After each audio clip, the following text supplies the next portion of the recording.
4 बज गए। भगवान तेरी रक्षा करे।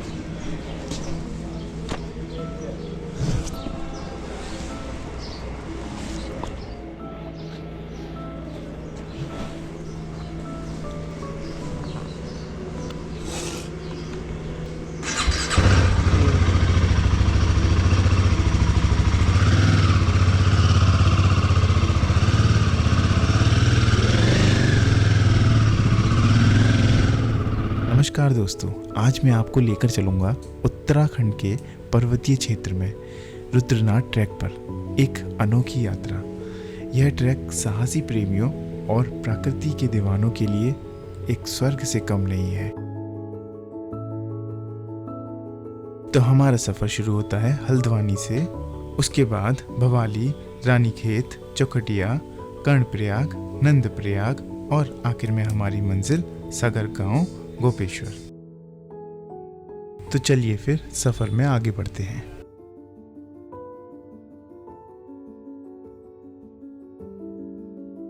तो 2 घंटे की ड्राइव के बाद मैं पहुंच जाता हूं रानीखेत, और रानीखेत पहुंचकर मुझे हो जाती है रात, और रात होने की वजह से यहां पर सब कुछ जल्दी ही बंद हो जाता है। तो मैं अपनी राइड को कंटिन्यू रखता हूं और मैं पहुंच जाता हूं दौराहाट, और दौराहाट पहुंचकर मुझे एक रेस्टोरेंट खुला हुआ मिलता है और आज रात मैं यहीं पे डिनर करता हूं।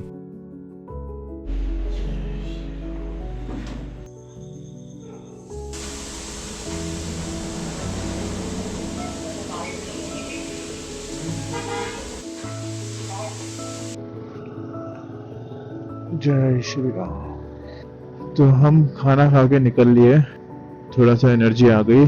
अब वहाँ पे जगह तो नहीं मिली। रेस्टोरेंट वाला बोल रहा है कि आप मार्केट में चले जाओ, थोड़ा सा आगे मार्केट में हो सकता है आपको मिल जाए। ठंडा लग रहा है रास्ते में, पूरा मार्केट सन्नाटा है। टाइम क्या हो रहा है? 10:48। रुका तो था मैं यहाँ पर जैकेट निकालने के लिए, लेकिन निकल गया टेंट, क्योंकि मैंने अपने जब लेफ़्ट और राइट देखा तो मुझे ऐसा कोई भी व्यवस्था नज़र नहीं आई जहाँ पे आज रात में रुक सकता था। और जब मैंने अपने पीछे देखा तो मुझे एक कंस्ट्रक्शन साइट नज़र आई जहाँ पर किसी का घर या कुछ रेस्टोरेंट वगैरह कुछ तो बन रहा था। और मैंने जब उसकी छत पे जाके देखा तो मुझे इससे अच्छी जगह आज रात टेंट लगाने के लिए नहीं मिलने वाली थी। और जब मैंने अपने सामने देखा तो पेट्रोल पंप का एक वॉशरूम वहाँ पे ओपन था। तो बस आज रात मुझे इससे ज़्यादा क्या ही चाहिए था, और बस मैंने यहीं पे अपना आज रात स्टे करने का डिसीज़न लिया। खाने की मुझे कोई टेंशन नहीं थी, क्योंकि कुछ देर पहले ही मैंने खाना खाया था। तो बस आज का दिन हमारा यहीं पे ख़त्म होता है। अब मिलेंगे कल सुबह। Good night.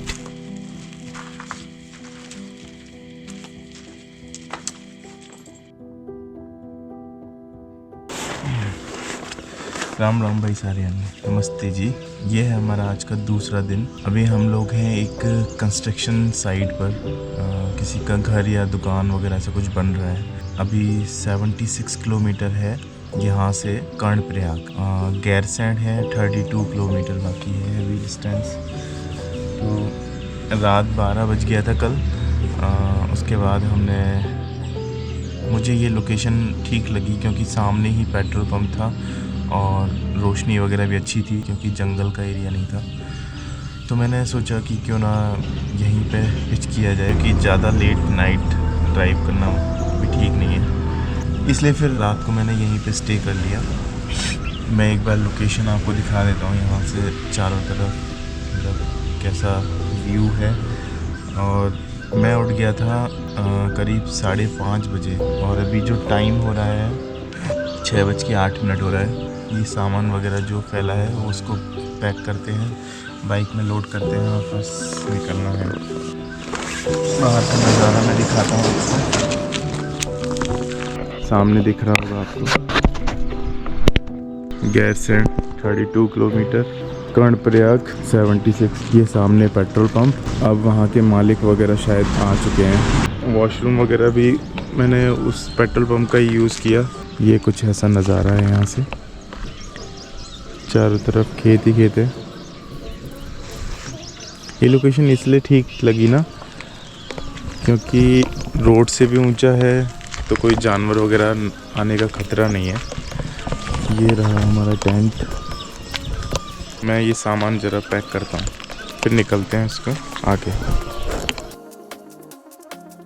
तो भाई लोगों, रात तो जैसे तैसे कटी गई और जब मैं सुबह उठा तो मौसम इतना प्यारा था और पहाड़ इतने खूबसूरत लग रहे थे कि यहाँ से मन ही नहीं कर रहा था जाने का। लेकिन हमें अपनी मंजिल तक पहुँचना था, तो हमने अपना बैग पैक किया और निकल गए अपनी मंजिल की ओर। तो आज की हमारी राइड रहेगी चकोटिया से गैरसैंण, गैरसैंण से कर्णप्रयाग, कर्णप्रयाग से नंदप्रयाग, नंदप्रयाग से हमारी आखिरी मंजिल सगर गांव गोपेश्वर, जहां से हमारा कल का रुद्रनाथ का ट्रैक शुरू होगा।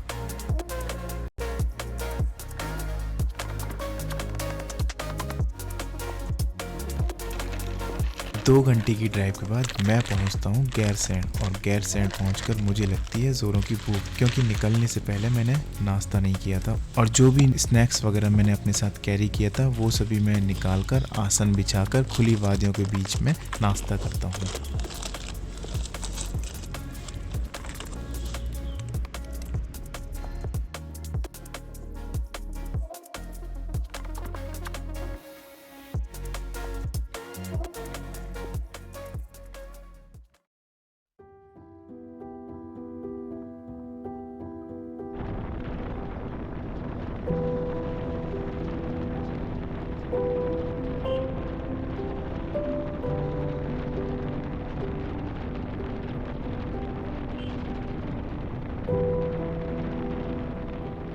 हम पहुंच चुके हैं कर्णप्रयाग।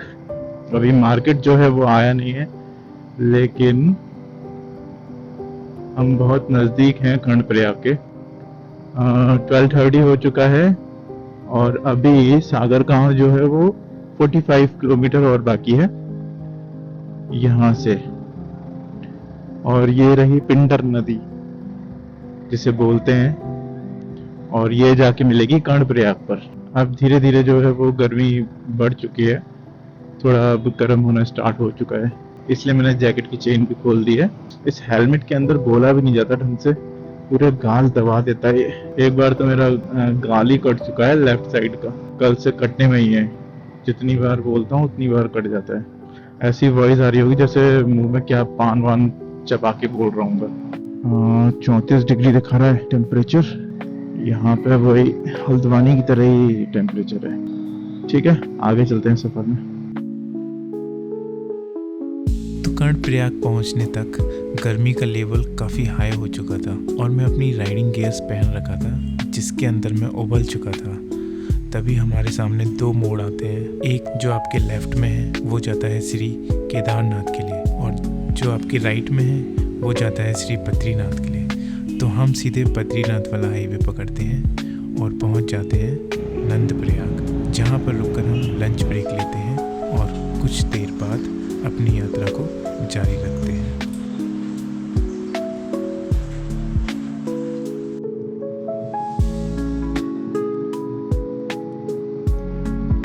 बड़ी देर बाद थोड़ी सी राहत मिली है।